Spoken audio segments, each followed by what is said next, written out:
Hi, I'm Paul Stringfellow and welcome to Tech Interviews. On this week's show, it's a real conundrum as we take a look at how you successfully plan a migration to the public cloud. So settle back and enjoy the show. Hi, welcome to Tech Interviews. This week's show is the first in a three-part series where we look at one of our hottest topics, the world of public cloud. In these shows, I'm going to speak with a range of cloud architects and migration experts on how to design and build the right cloud platform and how, in this first show, to develop a methodology and appropriate plan to successfully transition key on-prem platforms to the public cloud. So to help me look at that topic in this first show, I'm joined by Eric Krajewski. Hi Eric, how are you? Hi Paul, thanks for inviting me to your show. No, I'm more than welcome, and thanks for taking some time to join us this week to talk about this kind of, I think, a major issue that many of the businesses that we talk to on a regular basis and the people who listen to this show, a problem I think that they're wrestling with all of the time. But before we get into the detail of that, Eric, why don't you introduce yourself, tell the audience a little bit about who you are and what it is you do? Sure. So I run the software business for transitional data services. And more about them than me. TDS was established in early 2000s, originally as an IT consulting company. I've been with them for about 10 years. We evolved from being a consulting company to really focus on complex hybrid IT migrations, application resiliency, and DR. And we offer a SaaS-based software platform called Transition Manager, which allows for the full modeling of all your full environment and really manage and orchestrate the change from your current state to your future state. Yeah, we spoke before we started recording actually that I in my day job had some experience working with some of your services previously in a slightly different way, but actually that idea of and lots of the things that I'd like to kind of pick through with you today. Lots of interesting things that I think you guys kind of pick up that are really good and helpful models for people to use as they look to do any kind of transition projects. I know we're going to talk a little bit about kind of transition to cloud and public cloud today, but actually, I think they're really good cornerstones, good standard things for people to think about whatever kind of project they're looking to transition, whatever kind of services and things they're looking to transition to. And so maybe that's a good place for us to start in terms of when we talk about transition. I mean, do you guys have a definition of what we mean by transition? And when we talk about cloud transition, cloud migration, do you guys have a definition of what that is, and what some of the problems are that you see companies come across when they're trying to make what are potentially quite complex moves? Sure. And I was wondering if it would be appropriate if I just gave you two short stories or customer case studies that might illustrate some of the challenges. Yeah, I think great. I think they always work well. Yeah, go for that. Okay. So in 2015, we completed a data center consolidation project for a large regional hospital that's based on the East Coast. And it was a hospital network, 7 different facilities, full service hospital. And this was a relocation project that included thousands of servers, thousands of hospital applications and software systems. And once we completed the project, we published a case study with them. And in prep for the case study, we interviewed the migration project lead, the CTO, and the CIO. And the difference of their perspective was kind of fascinating. So one question that we asked each of them was how they saw the role of cloud in their organization's future. And so the migration lead went, these were separate interviews. They didn't hear each other. So the migration lead went first and he said, "What? Cloud? We're a hospital. We deal with personal data and we're governed by HIPAA. We would never use cloud. It's way too risky." So there's the operational perspective. And then the CTO, we interviewed the CTO next and he said, "Oh, good question. We use the right tool for the right task at hand. And so we do use SaaS-based software to manage our elderly care facilities." So there's an example of how we're using cloud today. It was SaaS. So then we talked to the CIO, and the CIO said, "Let me tell you my vision. And first I'll tell you what we do today. Today we get a call that there's an emergency. We dispatch an ambulance. The paramedics get to their destination. They take vital signs and relay it to the emergency room. And then we know at the emergency room, we have a 50-year-old male on his way in. He's having a heart attack. It's a second heart attack. And that way the ER team is prepared and ready to go." And he said, "That's what we do today. What I want to do, my vision goes way much further. I believe the ambulance team should be able to uh, should have all the information on the way to see the patient. They know they're going to see a 50-year-old male. He's having a second heart attack. The paramedic should be able to see his known allergies and medical file, and using things like 4G, maybe they can stream information back to the hospital. And so he had this vision of digital business transformation for ambulance care. And his biggest concern was really, how am I going to get the CTO to approve this from a security and compliance perspective? So that's an example where we asked the same question to 3 different levels in the organization and got completely different responses, and it was dependent on their level, role, and concerns. And I have another example. Would you like to hear that one?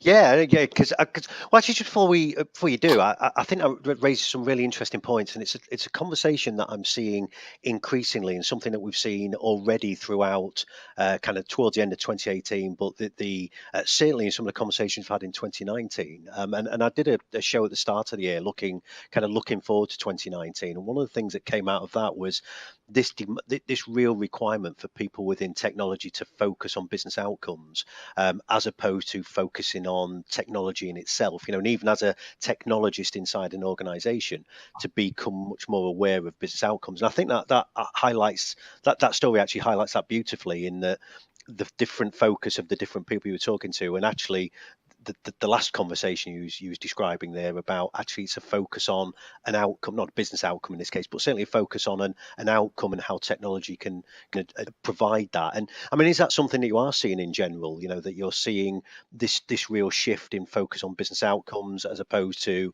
focusing on technology in itself? Sure, Paul. That's exactly the point. We see a much greater focus on the business requirements, because if you think about it, IT is not sitting there waiting to just change. Let's adopt cloud. Let's move to this technology. Let's do hyperconvergence. Unless it's being driven by a top level business need, which could be to improve profitability through reduction of expenses or increased market opportunity through digital business transformation. It could be reduce risk to create higher availability systems, and sometimes sometimes that's a reason to go to cloud, and sometimes that's a reason not to go to cloud. And then the third area would be to achieve business agility, because what IT knows is that whatever the business is asking for today, they're going to be asking for something different tomorrow. And they would rather prepare a platform that can adapt to these evolving business needs. Yeah, and I think that they're hugely valuable points, and definitely play into the conversations that I've been hearing over this year already. That this idea that actually we need to focus much more around outcomes. IT cannot be the department that is resistant to change, resistant to transition. So, well, you were talking before as well that you had another good example of this. So, I mean, do you want to share that as well? Yeah, and actually, this is an example of if you don't plan things out fully in advance and you think that it's superficial, if you think migrating to cloud is pretty easy, you just move virtual images from point A to point B, and then you're in a new environment, that's not really the case. So in this second example, there was a Fortune 50 company that was negotiating a multi-year volume agreement to host thousands of servers in the cloud. And as they were primarily a Microsoft shop, it seemed like a logical choice. So they signed the deal with Microsoft Azure. So now the surprise here is that it's going to take them more time and more manpower to move to Azure than if they went to AWS or IBM Cloud. And the reason is that most of their servers were already running on a VMware virtualized environment. So it would have been much quicker to simply migrate those easy to move workloads to AWS or IBM using technology like VMC or HCX from VMware. So at the time the decision was made, VMware and Azure was not even an option. And I'm not sure it is now. So they began the process of moving to Azure, reinstalling one app at a time, and moving the data for each. This was so much slower and more costly than if they would have just used the migration tools from AWS or IBM Cloud.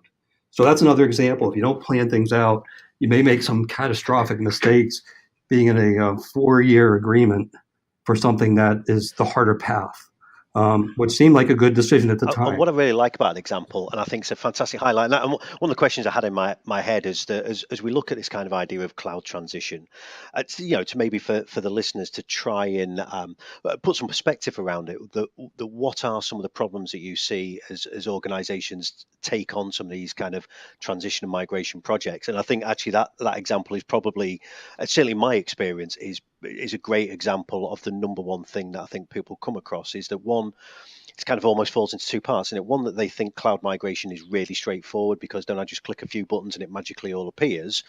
And two is sometimes it's either not fully understanding where they're heading or not fully understanding where they're starting, and the amount of projects. And I started the kind of the intro to this episode talking about that. I think a lot of the things that you guys do and things that I've had previous experience of you doing are a valuable kind of valuable stages and valuable strategies for people to do in any kind of project. And I think that idea of actually knowing where you're heading, fully understanding where you're heading, and fully understanding where you're starting are real good, a really crucial elements of any good successful project. I mean, but I'm kind of jumping in saying, is that one of the things that you see as a key issue when people are going through transition and migration projects? So maybe I should actually ask you, is that a key thing that you see as people go through those projects?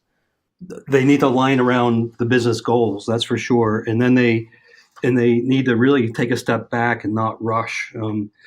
We see too much like ready, fire, aim. So they may do some research. They find a tool. This tool can move a VM image from point A to point B. They go and they do a test run, and they don't want to make the test too difficult, so they pick their easiest to move workloads. It's a self-contained application on a single server. There are no dependencies to external applications. The storage is local, and they say, okay, let's see how long it takes for us to move 5 of these things, and they move 5 of them, and they say, wow, okay, that was pretty quick and it was easy. We did a prototype. Let's buy this tool, this transfer tool, and we'll move on. And the reality is that if you focus on the easy things first, you're going to fail, because success requires you to move up the stack and take an application view of things. And if you don't take an application view, you're just going for a crash landing on the migration. It probably won't work. So we try to get people to think more strategically and take a little bit more time on the front end. So we tell them to move up the stack and take this application approach. Another thing is that they have these disparate tools in the enterprise that are required to make decisions and execute. They may have different ITSM systems like ServiceNow that has some information about their environment. They may have some auto discovery tools that they use to learn more and to help make decisions.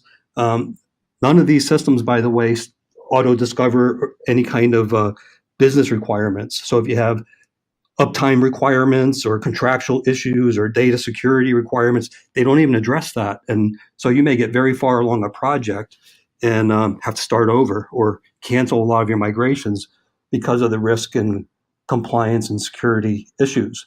So you really have to look at all of them, the profitability impact, the risk impact, and the agility impact. You have to evaluate on all 3 axes to be successful. And is that and is it maybe try and put it in a nutshell? So is it actually one of the biggest things that you see? Because I mean, probably as a technologist, and maybe as most people listening to the show probably are technologists, IT pros, or IT decision makers. It is one of the biggest risks that actually they look at the technology and I really like that idea of don't pick the simple things first, because actually that doesn't really give you a great example of the complexity of the problem coming. But actually the major issue they come across is they don't look broadly enough. They're not talking to the business. You talked before about aligning your migration and transitions to business goals. Is it, probably if there was one thing that people could take from the biggest mistake people make, is it that they don't really look broad enough, they don't engage enough of their organization to kind of fully understand the impact of what they're doing? Yes, they don't look broad enough, and also they're very siloed. And I mean, within IT, they're very siloed. So if I need to move an application, and that application has external storage, and then maybe it's an e-commerce application, so it has to also talk to my warehouse system to check on availability of product. It may have to talk to my ERP system. It may have to talk to my payment processor system. So in this case, an application connects to a lot of different things, and there are many different stakeholders. And so this idea that you just move a virtual image as opposed to that you actually look at your full end-to-end application, it really requires you to move up like that to be able to factor out the risk. Make sense? Yeah, it does, and it's interesting. It just got me thinking about something we talked about before we started recording, and that I made probably. We worked a little bit of a kind of a rough outline agenda. For people listening, we don't script all of this stuff. But we do have kind of an idea of some of the areas that we want to touch on. And I'd said about the idea of companies migrating data, and as you pointed out, and I think as you've brilliantly described there, that this goes way beyond. We're not just talking about moving some data from a on-prem data center into a public cloud. This goes well beyond that. It's looking at an application stack. It's looking at the impact of that application on other applications. And again, maybe that's questions. Is that a common mistake as well, that people just focus on the data element and don't really think about all the other aspects of what sits in front of that data? Yeah, but I think it's just not knowing how to get what we see as a common. So if you look at all these different kinds of IT projects, whether it's a data center migration, a resiliency or a DR, whether it's a migration to cloud, every one of these should have a fairly similar roadmap. And that's you should first identify your objectives. What are you trying to achieve? Is it that you're trying to achieve no unplanned downtime? Well, that's a lot different than cost reduction. Um, then you look at your goals. How are you going to achieve the objective? What are you doing? What initiatives you need to do in order to achieve those goals? Then you have assumptions. What is your current environment? Then you need to validate your environment, because you can't plan and execute unless you really validated what do you really have. After validation, you get into planning, then preparation, and then you have your go live, whether it's a failover point for the DR or whether it's moved to the cloud. And then you have post processing. It may be that you have to decommission something, or if it was a failover, you may have to fail back. So what we've tried to do is programize these steps so that you don't things out of sequence. What happens is people jump right to execution, and they haven't taken the time to figure out what's the best optimum path of where they're going. If they use a tool that's focused on just VM migrations, then maybe that's aligned with a business objective of lower hosting costs, reduce hosting costs, but it's not doing anything to improve resiliency, because the application would have to be refactored. So by looking at the application level, maybe this is the key takeaway. By looking at the application level, you're forced to work with the business. You're forced to talk about what the business impact is by things not working. When we move a data center, we don't have the luxury of saying, we moved everything except your mainframes. We moved everything except for your virtualized environment. We have to move everything. And that includes the legacy stuff, the old stuff. And this is what companies have to face. So they tend to look at the project when it goes off the rails. It's usually because they're looking at it too low level, too early, and not looking at their top level problems and plans. So, Joe, I mean, before we get into kind of specifically what, obviously, you've spoken a lot there about some of your experiences and some of the challenges that you see. So, I mean, and you've been, you're saying you've been with TDS kind of for 10 years, and so you've also got lots of experience in this place. So if I'm listening to this and I've got a migration project that I'm planning, or I'm looking at some kind of service transition, I mean, is there some, 3 or 4 kind of top things that you would suggest that somebody considers, something they think about in that plan? How they overcome some of the challenges that we've spoken about, and you've kind of hinted at a few of those already with planning and looking more broadly and understanding kind of business objectives, not just technical objectives. But is there kind of a set of rules that you might say to somebody that these are definitely these are the things that you will need to overcome. These are the things that you need to think about before you start any kind of transition and migration? Sure. And by the way, I mentioned one of the problems was they don't take the application view, and I'll give you our advice, but I just want to give you a couple other challenges. Another one is they don't know where to start, so they start at the wrong place. They don't have a consolidated, actionable view of their environment. They have lots of blind spots caused by oversimplification, and there's too much reliance on silo approaches and silo tools, which are not oriented towards people working together.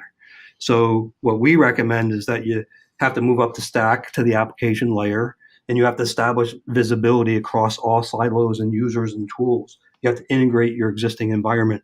There are hundreds of tools available for analyzing and moving workloads. they're not the same products. Some people think they are, but they all have different purpose. And the question is, how do you get these different systems working together as a full system? So you have to establish visibility across all silos and users. We recommend you don't boil the ocean. You break things into manageable chunks. You leverage those existing information and tools wherever it's available. You focus on the overall end-to-end orchestration. Everyone has to be involved with the migration process, and you have to create and use repeatable workflows. If you have different people in your staff taking different approaches to the migration, you're going to get inconsistent results. So you really need to drive standardization. Yeah, I mean, actually, I think that last point's a fantastic one. I think we've probably all been part of projects where certain people are delivering their version of the project that you're trying to deliver. So yeah, I think standardization and and kind of everybody being aware of their role is hugely important. So I said I was interested in kind of some of those standard, more generic tips, but obviously, I said in the introduction, I'd come across transitional data services a while back in kind of some different roles, some different types of projects, the one we're talking about here.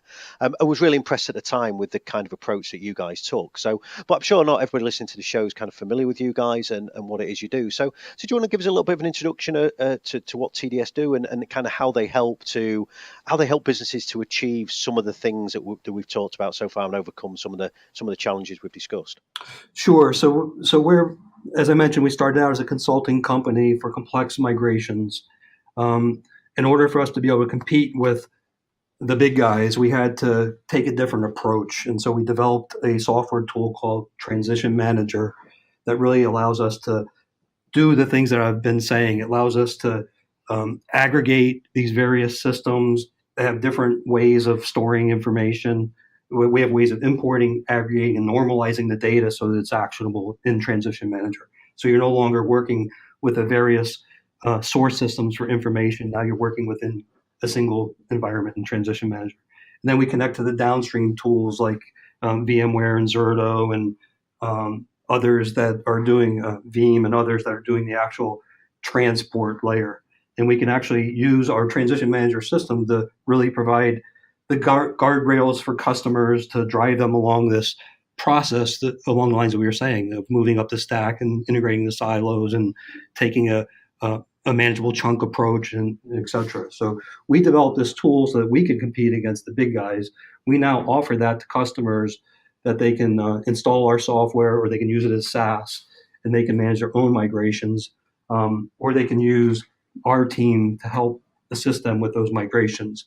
And the proof of that, I think we got it right, is that now VMware and IBM have standardized on our tool and our approach for delivering their complex migrations. Yeah, and I suppose as validation for kind of what you guys do, you don't get much better than very big, tech giants deciding that actually your approach and your methodology is the right way to go for them as well. And I mean, just pick up on a couple of things you were saying there. So a couple of questions, I guess, for me. So Transition Manager, is that kind of an orchestration tool? So it will, you talked about things like Veeam, etc., and Zerto and tools that you can integrate with. Do you then kind of take advantage of their capabilities and orchestrate them as part of a transition project, or is it just more about understanding the part they play and kind of building a plan then to do the transition that either includes them or maybe utilizes their capabilities in somehow? Yeah, so we are an orchestration system, and one of the unique that integrates with all the environments. And one of the unique capabilities that we have is that we abstract the ability to create runbooks. So the runbooks are your step-by-step sequence of what everyone has to do in the proper sequence to achieve your mission. And what we've done is we created a abstraction layer where we can create these templates for this type of asset, for this type of migration. We basically build the full plan and assign it to the individuals when it's time to execute that step so that you do everything in the proper sequence. So that's how we really drive, to pull things together for the client. Yes, so a big part of that, and I think one of the challenges that we see whenever we do kind of a migration project like this is kind of is almost a documentation and runbook, as you've said there. But so did you can you give people the capability to kind of build a documented understanding of existing systems. And I don't know whether you can maybe do some things around documenting and understanding what the target system looks like as well. I mean, is that the kind of thing that you also can do? Maybe as part of a run book or as kind of a separate document stack as well of things that people can use long term as well. So once they've used kind of Transition Manager, they can kind of reference back to these documentations and run book to help them plan services in the future, that kind of thing. Right. So you need to have a constant view of your environment, and so the runbook execution with the ability to create these runbooks at the click of a button. So let's say your environment changed. Now does your runbook completely change? Well, actually, you just click a button and regenerate your runbook. So that's the unique capability.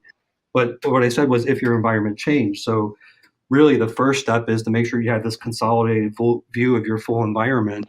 And Transition Manager allows that as well. So we can import from your ITSM systems and from your auto discovery systems and from RV tools and things like that.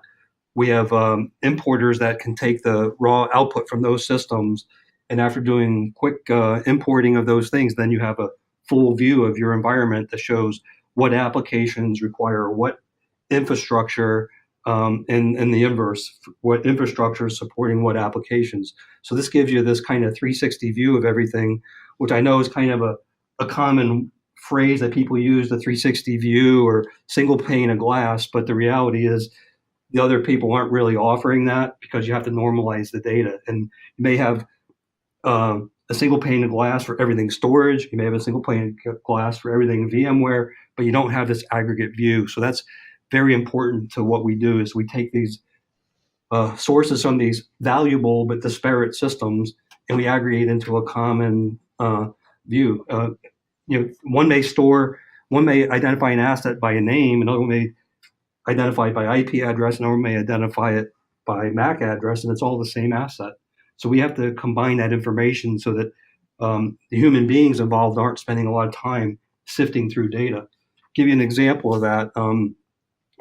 A lot of times, there's a auto discovery tool called Cloudscape, and one of our clients used that tool to figure out what's involved with one of their applications. How many dependencies does it have? When they ran Cloudscape, it found 4,200 dependencies for a single application. Now, if you're a human being, which you are, you would look at 4,200 dependencies and say, I can't, this is not actionable. I can't do anything with that. But if you think about it, the user got exactly what he wanted. He said, I'm moving this application. I need to know everything that might have an impact. And when we actually loaded the information into Transition Manager and we saw which were really first level dependencies, which is really the important piece, we found that it had two dependencies. So 4,200 minus 2 was noise. And so that's the problem that people face. It's just very too much information. They don't know how to sift and digest that information. We make that easier for them. And I think that if you talked before about your Transition Manager provides an orchestration element to doing this and can kind of help to practically drive the migrations of services and data and applications but even if it didn't do that, actually the thing that you've talked about there from my experience with working on kind of transition and migration projects with a whole range of businesses over my 20 or so years doing this kind of role. The thing you've just talked about there is a thing that so often kind of grinds these projects to a halt or stops these projects being a success. It's fully understanding where the starting point is, fully understanding the impact of what they're about to do, and kind of dependencies, as you've touched on. Who's dependent on this application, what other applications, what other services are dependent on it, and then something you touched on before as well about how you maintain that kind of documentation and maintain things like those run books long term. Even if Transition Manager only did that, it would be a hugely valuable tool. Well, look, as we kind of come to the end of our time here, and and I think it's been fascinating some of the things you talked about. I've learned an awful lot, kind of some of the areas where people can trip over doing this, and some of the good practices that you should be using, and obviously in Transition Manager you've got a really smart tool that people might be able to use. If somebody's listening to this and perhaps nodding listening along with me thinking, actually, yeah, that transition manager stuff sounds really, really useful. Is there a way that people can find out a little bit more about it? I don't know, have a look at kind of how it operates, try it out, anything like that? Did you guys offer that kind of capability? Sure. I would suggest that they go to our website, tdsi.com, and they should be able to find whatever information to get started and to understand what it does, where it fits. And then we have ability there for them to request contact with a specialist that can help them guide them through understanding their requirements. Yeah, and you mentioned mentioned a couple of times as well that this is available as a software as a service platform as well. So I assume if somebody just has a single project where they're looking for a little bit of help or some useful tools, and the kind of SaaS platform's perfect for that. Yeah, we've kind of evolved to that. Our legacy is these large, complex migrations, but where we're going is, if so another example would be a much simpler migration would be an Office 365 migration. Okay, we currently run our Office 365 in-house. We want to move to the cloud, move to Microsoft SaaS service for that. You may need to move thousands of users over, multiple thousands of users, tens of thousands of users, and you need to make sure they have all their emails and data and files and all that. So we started to develop these micro use cases like that, where it's very specific, it's narrow. That's one example, but there are other ones like that we're rolling out. Well, Sam, genuinely, I think it's been a real fascinating discussion for me, this, because I think it talks about a lot of the problems that I see on a day-to-day basis in kind of my real day-to-day job, because to much to everybody's surprise, I'm not a full-time podcast host, and probably now, having listened to this, people realise I don't do this for a living. Who'd pay for this? I mean, Eric, if people have been fascinated by the kind of things you've talked about, is there a way that the people can get in touch with you? Can they haunt you online on Twitter or LinkedIn, or drop you an email somehow? What's a good way to get in contact with you? Sure, I can be reached on email, Eric, ERIC at tdsi.com, or via LinkedIn at linkedin.com/in/Eric1, ERIC1. Either way would get to me. Okay, well, Eric, look, really appreciate your time. I think that's been a genuinely fascinating discussion, and I'm sure people listening to the show will have got as much from that as I have. So, look, really appreciate your time. Thanks for coming on Tech Interviews, and look forward to speaking to you again in the near future. Thanks, Eric. All right, Paul, thank you very much. I hope you enjoyed that. For show notes, pop over to techstringy.com. We'll also find all of our previous Tech Interviews episodes.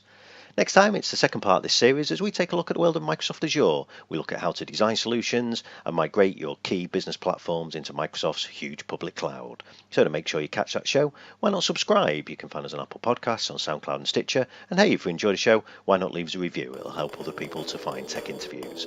So until next time, thanks for listening.